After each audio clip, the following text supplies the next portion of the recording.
आज का हमारा टॉपिक है परमुटेशन एंड कॉम्बिनेशन क्लास 11 का 6.1 एक्सरसाइज। परमुटेशन एंड कॉम्बिनेशन दो वर्ड्स हैं, ठीक है। इसको हम कहते हैं नंबर्स को काउंट करना विदाउट काउंटिंग, मतलब उसके टोटल बेस ढूंढ लेना बिना उसको काउंट किए। उसमें हेल्प कौन करता है? Permutation and combination. To count without counting, to count without counting, मतलब बिना पूरे आंसर्स पूरे कॉम्बिनेशंस निकाले बता देना। जैसे सिंपल, अब आपको मैम इसका कहाँ यूज होता है, तो आप जैसे अब वर्ल्ड कप हुआ था तो टीम ए और टीम उन्होंने बना दिया ना दो सेट, ग्रुप्स दो बना दिए थे, एक ग्रुप ए और एक ग्रुप बी।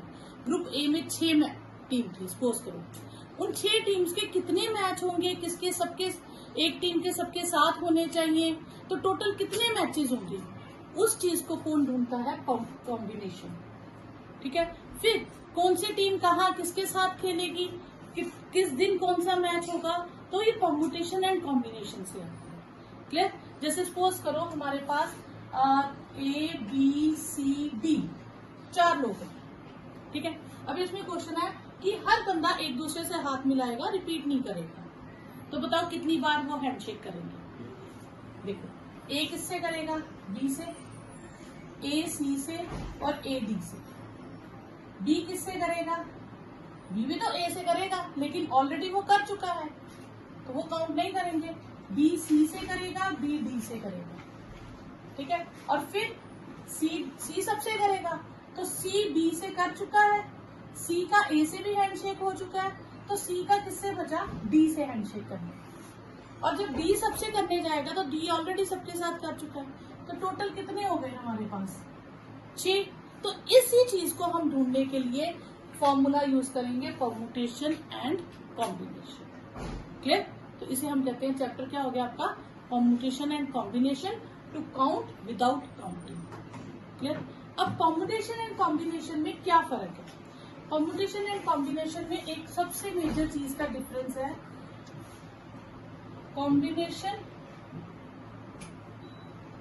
मीन्स चूज, हमने सिर्फ चूज करना है, हमने उसको देखना है कि कितने कॉम्बिनेशंस बन सकेंगे, हम उन चीजों को चूज करेंगे। जैसे मुझे टोटल मेरे पास स्टूडेंट्स है और टीम में 20, और मुझे टीम के लिए मतलब फॉर अ टीम मुझे टीम के लिए सपोज करो 11 प्लेयर्स ढूंढने हैं, तो मैं 20 में से कोई 11 प्लेयर सेलेक्ट करूंगी। तो ये जो वेज आएंगे, ठीक है, तो ये हो जाएगा कॉम्बिनेशन। तो कॉम्बिनेशन सी से, तो चूज सी से, सिर्फ हम उन्हें चुन के साइड में टीम बना रहे हैं। क्लियर? तो 20 में से मैं कोई 11 ले लूंगी, हो सकता है फर्स्ट 11 ले लूं, हो सकता है फर्स्ट छोड़ दूं बाकी 11 ले लूं, हो सकता है सेकंड छोड़ दूं बाकी 11 ले लूं। तो इस तरह से बड़े सारे कॉम्बिनेशन हैं। तो ये वो सारे कॉम्बिनेशन हैं। फिर आता है परम्यूटेशन। परम्यूटेशन परम्यूटेशन कहता है कि आप उन्हें पहले चूज करो और फिर अरेंज भी करो। क्लियर? तो वहां आ जाता है परम्यूटेशन। चूज भी करना है, फिर उनको अरेंज भी करना है कि तुम यहाँ बैठो, यहाँ बैठो, यहाँ बैठो।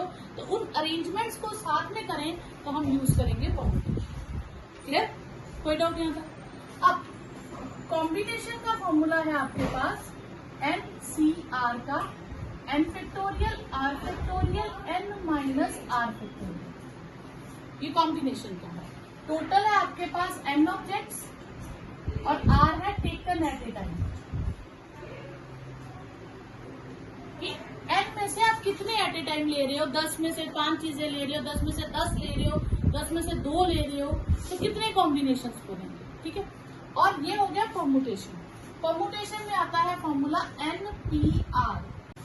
परमुटेशन एंड कॉम्बिनेशन में क्या डिफरेंस है, ताकि आप उसको इजीली समझ सके। इसमें क्या है? Arrangement of number definite order में होगा, ठीक है, चाहे मैं पूरे एलिमेंट लूं या सारे एलिमेंट्स लूं।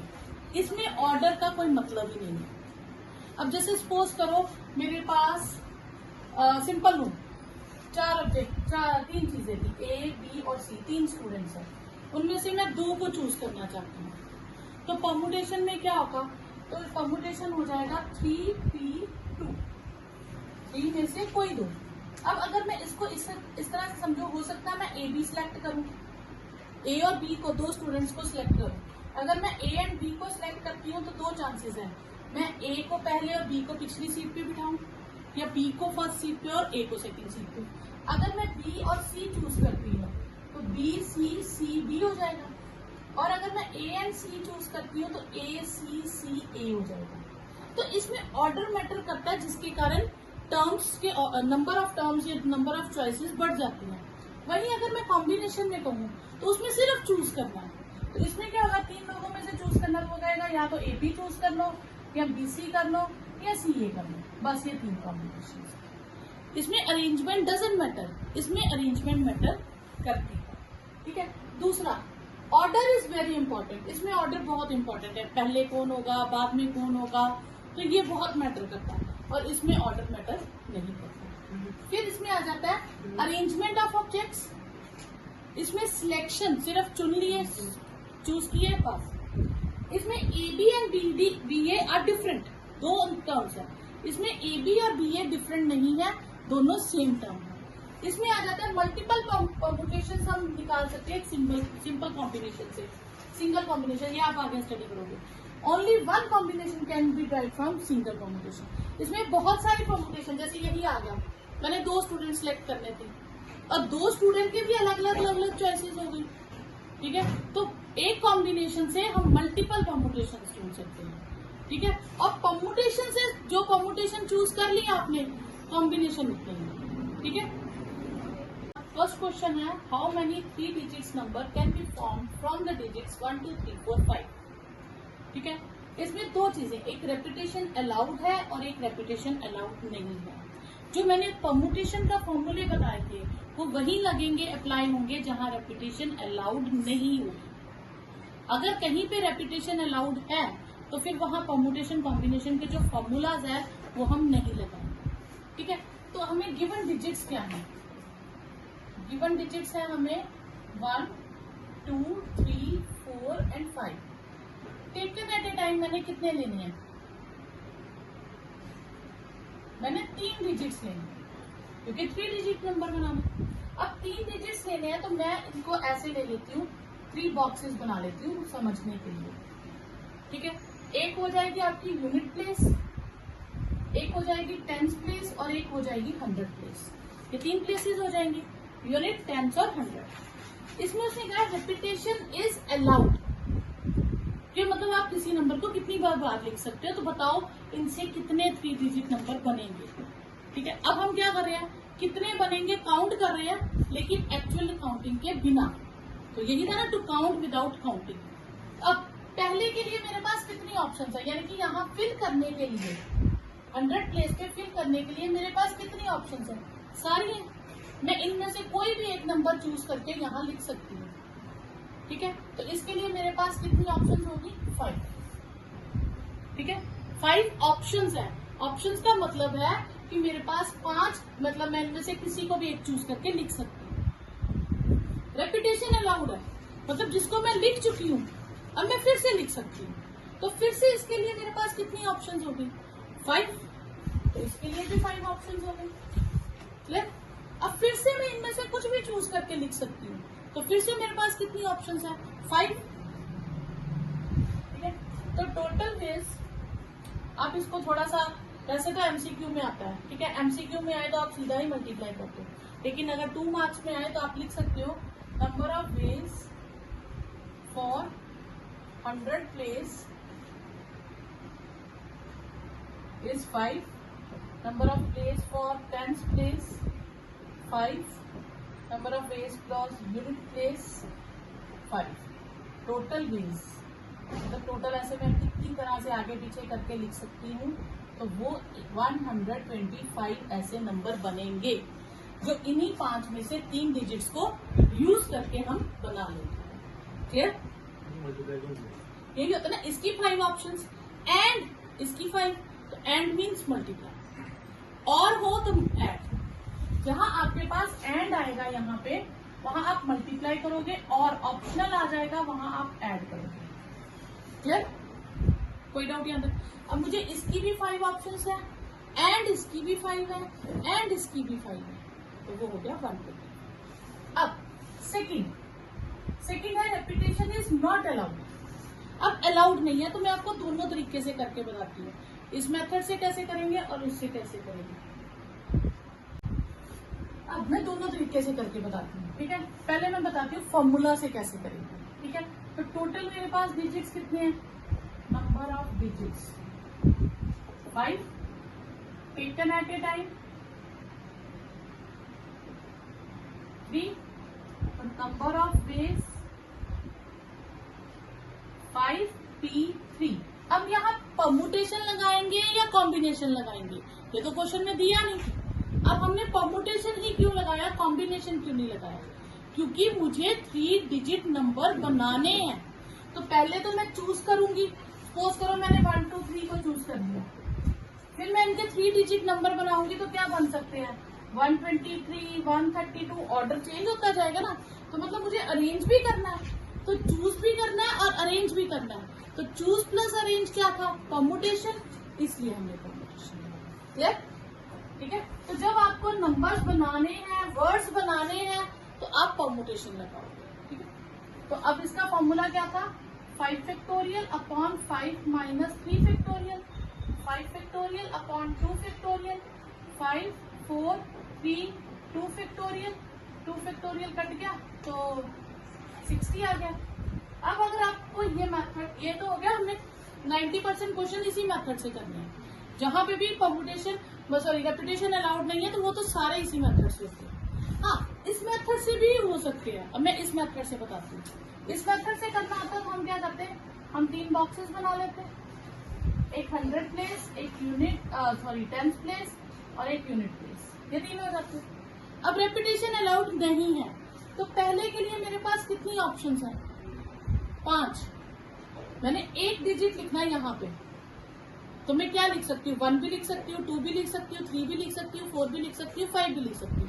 तो टोटल ऑप्शंस कितनी होगी, 5, ठीक है। ये ऑप्शंस है, मैंने लिख ली, उनमें से मैंने क्या चूज किया, समझो मैंने क्या लिखा होगा, 1 ले लो, चलो 1 लिखा था, अब वो मैंने लिख दिया, अब मैं उसको रिपीट नहीं कर सकती। अब मेरे पास कितने डिजिट्स बचे चूज करने के लिए, 4, फिर से मैं रिपीट नहीं कर सकती तो 3। तो टोटल वेज हो गए 5 इंटू 4 इंटू 3 60। अब ये नहीं है कि इसको इतना ही लिखना है, इसको फिर ऐसे लिखना है, number of ways for 100 place, number of ways for 10, number of ways for unit and total ways, ठीक है। तो आप दोनों में से कोई भी मेथड लगा सकते हो। रेपिटेशन इज नॉट अलाउड पे, रेपिटेशन इज अलाउड तो फिर आपको यही करना है। क्लियर। क्वेश्चन है, how many 3 digits even number.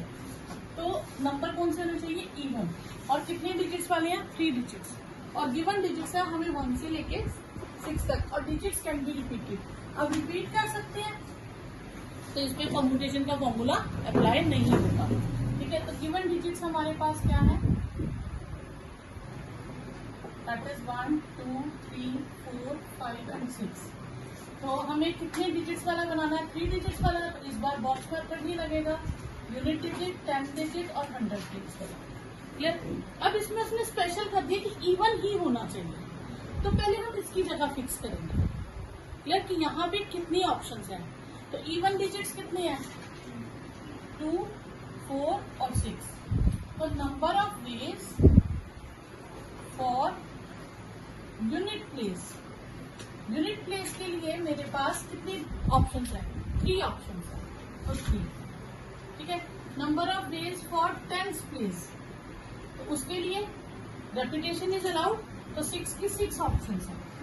Number of ways for 100 place, इसके लिए भी 6 ऑप्शंस हैं। मैं 1 2 3 4 5 6 में से कुछ भी लिख सकती हूँ ना। इवन जब होता तो हम 576 को आप क्या कहते हो, इवन कहते हो ना। तो उसमें सिर्फ लास्ट डिजिट इवन होना चाहिए, बाकियों का थोड़ा कोई कंसर्न होता है। तो बाकियों में तो कुछ भी आ सकता है, तो इसलिए बाकी की जगह पे आप सारे के सारे फिल कर सकते हो, ठीक है। तो टोटल वेज कितने आ जाएंगे, 3 इंटू 6 इंटू 6, ठीक है, 100 है हमारे पास कि हाउ मैनी 4 लेटर कोड, तो हमें कितनी लेटर्स कोड बनाना, 4 लेटर कोड, और हमारे पास है कितने लेटर्स, 10, और हमें उसमें रिपीट नहीं करना, नो लेटर्स इज रिपीटेड। तो इसका मतलब यहाँ पे परमुटेशन फॉर्मूला अप्लाई हो सकता है। तो टोटल लेटर्स कितने हैं, 10, टेकन एट ए टाइम 4। अब यहाँ पे हम परमुटेशन लगाएं या कॉम्बिनेशन लगाएं, तो देखो उसने कहा 4 चूज करो और उन चारों से आप क्या बनाओगे, कोड बनाना है। कोड बनाना मतलब उनको लिखना भी है।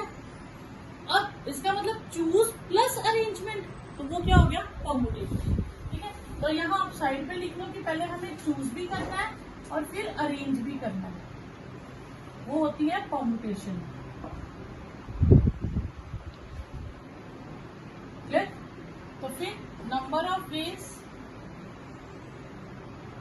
10p4, 10 factorial 10 minus 4 factorial, that is 10 factorial upon 6 factorial, 10 9 8 7 6 factorial। क्योंकि फैक्टोरियल वाले में बताया कि आप इसको फैक्टोरियल का मतलब क्या, आप उसको उतने ही स्टेप मल्टीप्लाई करते जाओ रिवर्स ऑर्डर में। तो नीचे 6 फैक्टोरियल है, 6 फैक्टोरियल तक ब्रेक करेंगे, बाकी हम सबको मल्टीप्लाई कर देंगे। ये आ जाएगा 5040। और ऐसे कितने बन सकते हैं, 5040। अब how many 5 digit telephone number, अब डिजिट है 0 to 9 और हर नंबर स्टार्ट होगा 67 से, मतलब हर नंबर के 2 डिजिट्स तो उन्होंने फिक्स कर दिए। बाकी कितने डिजिट्स बचे, 3, और डिजिट्स कितने हैं, 0 to 9, और डिजिट्स आर नॉट रिपीटेड। तो आप इसको दोनों मेथड से कर सकते हो। क्लियर? बॉक्स मेथड से भी कर सकते हो या परमुटेशन डायरेक्ट लगा। तो टोटल डिजिट्स कितने हैं हमारे पास, 0 to 9, तो नंबर ऑफ टोटल डिजिट्स कितने हो गए, इज 10। 10 डिजिट्स हो गए 0 से 10 तक, 9 तक सॉरी। ठीक है, और यूज्ड डिजिट्स कौन से हैं, जो उन्होंने यूज कर लिए, 6 and 7, मतलब अब मुझे ये यूज नहीं करने, क्योंकि उसने कहा डिजिट्स आर नॉट रिपीटेड। तो फिर रिमेनिंग डिजिट्स हो गए मेरे पास 1 2 3 4 5 6 7 निकाल के 8 9 0 भी। ठीक है, तो नंबर ऑफ बेस क्या आ जाएंगे, इनमें से मुझे अब कितने सिलेक्ट करने हैं, 8 में से मुझे कोई 3 सिलेक्ट करने हैं, क्योंकि 5 की प्लेस थी ना मेरे पास, उसमें से एक में 6 और एक में 7 तो मैं लिख चुकी हूँ, बाकी 3 ही प्लेसेस बची जिनको फिल करना है। तो 8p3 का फॉर्मूला लगा दो, 8 factorial 8 minus 3 factorial, 8 factorial upon 5 factorial, 8 factorial upon 5 factorial को हम लिखेंगे 8 7 6 5 फैक्टोरियल अपॉन 5 फैक्टोरियल, ये कट गया तो ये आ जाएगा आपके पास 336। क्लियर? तो ऐसे कितने डिजिट्स बन सकते हैं, 336। अ कॉइन इज टॉस्ड 3 times, 3 बार हमने कॉइन को टॉस करना और उसकी आउटकम्स को रिकॉर्ड करना। तो बताओ पॉसिबल आउटकम्स क्या होंगे, when a coin is tossed, जब एक कॉइन को टॉस करेंगे तो पॉसिबल आउटकम्स क्या होते हैं, या हेड होता है या टेल होता है, कितनी पॉसिबल आउटकम्स है, 2 ही है। तो नंबर ऑफ पॉसिबल आउटकम्स, ठीक है, at tossing a coin 1 time, कितनी है, 2। ठीक है, 2 बार करेंगे तो 2 into 2 4 हो जाएंगी, 3 बार करेंगे तो 2 into 2 into 2 3 बार 2 हो जाएगा। ठीक है, तो इसमें आएगा 3 times जब टॉस करेंगे तो ये आ जाएगा 2 into 2 into 2, पहले की भी 2 ऑप्शंस एंड दूसरे की 2 एंड तीसरे की 2, तो टोटल कितनी ऑप्शंस हो जाएंगी, 8। क्लियर?